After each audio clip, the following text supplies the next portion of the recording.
Tout comme le meurtrier d'Antoine, Saïd est un récidiviste. La différence, c'est qu'il n'a jamais tué. Il a déjà perdu son permis, mais ce soir, il roule à 120 km/h au lieu de 50. Là, si vous vous faites arrêter, vous risquez quoi à cette vitesse? Retrait immédiat du permis, mais je ne leur donnerai pas le permis. Pourquoi? Pourquoi? Parce que je leur donnerai pas. Qu'est-ce que c'est le pire que vous ayez fait? Le pire? En termes de défi, comme vous disiez tout à l'heure. Délit de fuite. Délit de fuite, c'était dans quelles circonstances? Parce que j'avais grillé un feu rouge, deux feux rouges. Et je voulais pas qu'ils m'attrapent. Ils étaient derrière vous? Ouais. Vous en êtes sorti? Bien sûr.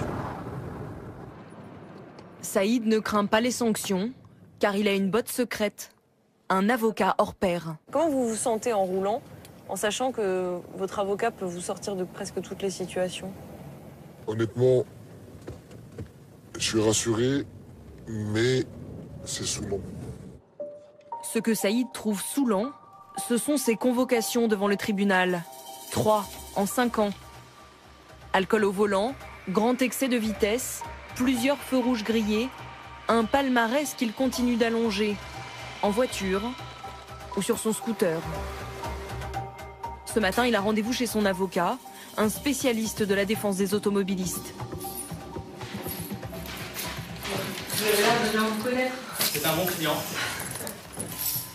La dernière infraction de Saïd, avoir de nouveau brûlé un feu rouge. La sanction, 4 points de permis et une amende de 375 €. Pas de quoi faire peur à Maître Benezra. Et forcément, on fera tomber telle ou telle infraction, puisqu'on a d'autres infractions en cours, en fonction du temps qui nous arrange, bien évidemment. Pour sauver ses clients, Maître Benezra s'est trouvé les failles juridiques qui permettent de faire tomber les accusations. On va prendre une infraction assez grave, un alcool au volant par exemple. Mon rôle n'est pas de dire attention, l'alcool au volant c'est bien. Et d'ailleurs, quand j'arrive devant un tribunal, j'explique au magistrat que l'alcool au volant tue et l'alcool au volant est dangereux.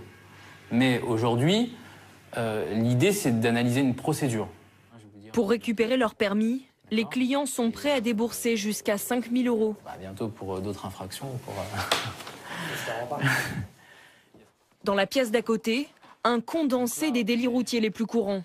Effectivement, dans des centaines de dossiers, là... ça part... En gris, les annulations de permis. En rose, les délits mineurs. Et parmi les dossiers rouges, des homicides involontaires. On peut sortir ce type de dossier. On a, par exemple, une procédure d'excès de vitesse. Il roulait 133 km/h, retenu 126, pour une vitesse autorisée à 50 km/h. On peut perdre un permis pour ça? On peut perdre 6 points déjà et on peut se faire annuler le permis de conduire. Et effectivement, déclare monsieur non coupable. Comment vous avez réussi à... Alors c'est un point de procédure. Déclare le procès verbal, fondement de la poursuite nulle et de nul effet. Il y a quelques années, ces avocats spécialisés n'étaient que 5 ou 6 à Paris. Avec la multiplication des délits routiers, ils sont aujourd'hui une centaine. Les dossiers ont évolué. Effectivement, il y a 5 ans, c'était essentiellement que des grosses affaires. Ça va être des grosses affaires de type homicide involontaire ou accident de la route, carambolage. Ça va être aussi des infractions de délit de fuite, de refus obtempéré. Aujourd'hui, on s'aperçoit que ces infractions ont été banalisées. Les stupéfiants volants, il y a 5 ans, c'était quand même assez exceptionnel. Aujourd'hui, à chaque contrôle, il y a des stupéfiants volants. Donc c'est une évolution aussi de la société, à mon sens, qui est retranscrit dans les dossiers que je reçois à ce jour. Alcool au volant, conduite sous l'emprise de stupéfiants, excès de vitesse. Les délits routiers sont devenus tellement fréquents que plusieurs chambres du palais de justice sont consacrées à ces affaires. Dans 7 cas sur 10, Maître Benezra parvient à obtenir la relaxe. Aujourd'hui, son client comparé pour conduite sans permis. Il risque effectivement les peines encourues pour ce type d'infraction, 2 ans d'emprisonnement, 4 500 € d'amende. Ferme? Ah oui, c'est toujours du ferme. Enfin, c'est un risque maximum. Non mais, c'est le maximum. Voilà, de l'autre côté, on est sur 2 ans. Hein. Ouais, mais bon, sans problème. On n'est pas magicien. Hein. Non. Oui, d'accord. Nous ne sommes qu'avocats. Cet agent immobilier est un habitué de la salle des pas perdus.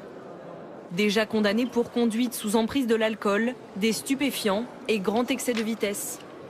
Comment vous expliquez le fait que vous vous retrouviez un peu souvent, alors soit ici, soit chez un avocat, pour ce genre de fait?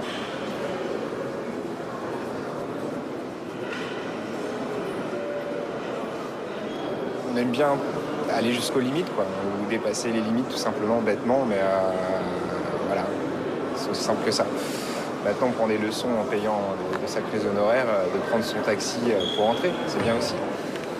Et voilà, après, la vitesse, c'est la vitesse, et malheureusement, j'ai du mal à ce que ça rentre. Voilà pour ce reportage de Zoé de Bussière et Nicolas Metauer. Et nous sommes ici en Seine-et-Marne, à l'hôpital.